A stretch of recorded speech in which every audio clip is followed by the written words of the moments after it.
ఇక state of హర్మూజ్లో Iran విధిస్తున్న ఈ దిగ్బంధాన్ని ఛేదించేందుకు American president Donald Trump ప్రకటించిన ప్రాజెక్ట్ ఫ్రీడమ్ వేగంగా అమలవుతోంది.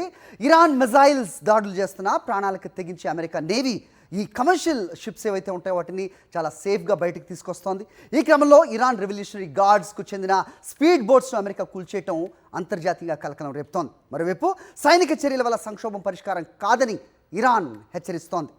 ఇక స్టేట్ ఆఫ్ హర్మూజ్లో ఏం జరుగుతోంది, అడ్మిరల్ బ్రాడ్ కూపర్ జరుపుతున్న వ్యూహం ఏంటి, ఈ ప్రత్యేక కథనాలు చూద్దాం. హర్ముజ్ జలసంధిలో తుపాకీ గర్జనలు ఆగడం లేదు. చిక్కుకుపోయిన వందలాది నౌకలను బయటకు తెచ్చేందుకు అమెరికా సైన్యం సరికొత్త దారిని క్లియర్ చేసింది. నావికాదళ రోబోల సహాయంతో సముద్రంలో పాతిన మైన్లను తొలగించి వాణిజ్య నౌకల ప్రయాణానికి మార్గం సుగమం చేసింది. ఈ క్రమంలో అడ్డంకిగా మారిన 6 ఇరాన్ స్పీడ్ బోట్లను అమెరికా అపాచీ హెలికాప్టర్లు సముద్రంలో ముంచేశాయి. అమెరికా రక్షణ కవచం మధ్య డెన్మార్క్ షిప్పింగ్ దిగ్గజం మెర్స్క్ చెందిన వాహన నౌక సురక్షితంగా అరేబియా సముద్రంలోకి ప్రవేశించింది. తమ నౌకను కాపాడినందుకు అమెరికా సైన్యానికి మెర్స్క్ కృతజ్ఞతలు తెలిపింది.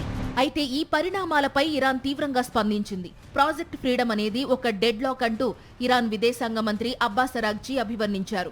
సైనిక చర్యల వల్ల సమస్యలు పరిష్కారం కావని, ఇప్పటికే పాకిస్తాన్ మధ్యవర్తిత్వంతో చర్యలు జరుగుతున్నాయని ఆయన గుర్తు చేశారు. అమెరికా, యుఏఈలు యుద్ధమనే ఊబిలో కూరుకుపోయేలా కొన్ని శక్తులు ప్రయత్నిస్తున్నాయని, వారి పట్ల జాగ్రత్తగా ఉండాలని హితవు పలికారు. అటు America central command chief admiral Brad Cooper మాత్రం వెనక్కి తగ్గడం లేదు. ఇది కేవలం రక్షణాత్మక ఆపరేషన్ మాత్రమేనని ఆయన స్పష్టం చేశారు. 2 భారీ విమాన వాహక నౌకలు, డజన్ల కొద్దీ యుద్ధ విమానాలు, 15,000 మంది సైనికులతో ఇరాన్ ముప్పును అడ్డుకుంటామన్నారు. ఇరాన్ రివల్యూషనరీ గార్డ్స్ ప్రపంచ వాణిజ్యాన్ని భయభ్రాంతులకు గురి చేస్తుంటే తాము దాన్ని పునరుద్ధరిస్తున్నామని కూపర్ పేర్కొన్నారు. ఈ ఉద్రిక్తతల మధ్య దక్షిణ కొరియా నౌకపై జరిగిన దాడిని డొనాల్డ్ ట్రంప్ తీవ్రంగా ఖండించారు. ఇరాన్ సంబంధం లేని దేశాల నౌకలను లక్ష్యంగా చేసుకుంటోందని మండిపడ్డారు. ఈ మొత్తం వ్యవహారంపై అమెరికా రక్షణ మంత్రి Pete Hegseth, joint chief of staff chairman Dan Caine కీలక మీడియా సమావేశం నిర్వహించనున్నారు.